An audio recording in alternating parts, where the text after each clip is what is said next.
రావే మాట్లాడుతుందా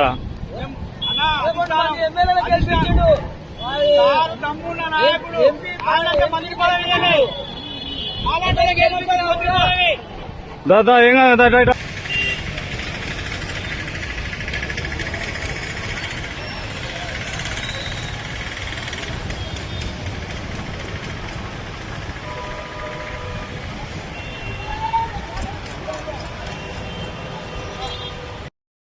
ఈరోజు కాంగ్రెస్ పార్టీ అధిష్టానం రాజగోపాల్ రెడ్డి గారికి మంత్రి పదవి ఇస్తాన్ని మోసం చేసింది.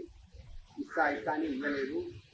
అదేగాక ఇవాళ రాజగోపాల్ రెడ్డి సారు ప్రతి ఊర్లో ప్రతి గ్రామాల్లో తిరిగి పేదలకు ఎవరెవరికైతే ఇల్లు కట్టాలని తాపత్రయంతో పడుతున్నాడో, ఎంత మంచిగా పరిపాలన చేస్తున్నాడో ఇవాళ సార్కి మంత్రి పదవి రాకపోవడానికి చాలా బాధాకరంగా ఉంది.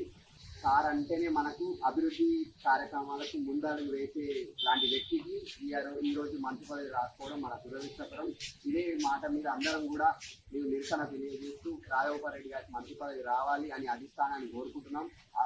ఒక రాజగోపాల్ రెడ్డి గారికి మంత్రి పదవి వస్తేనే ఈరోజు మునుగోడు నియోజకవర్గం అభివృద్ధి చెందుతుంది. మునుగోడు నియోజకవర్గమే కాక మన తెలంగాణ రాష్ట్రం మొత్తం అభివృద్ధి చెందుతారని మేము అందరం కోరుకుంటున్నాం. ఖచ్చితంగా రాజగోపాల్ రెడ్డి గారికి మంత్రి పదవి కేటాయించాలని మేము అందరం కోరుకుంటున్నాం. ఖచ్చితంగా రావాలి.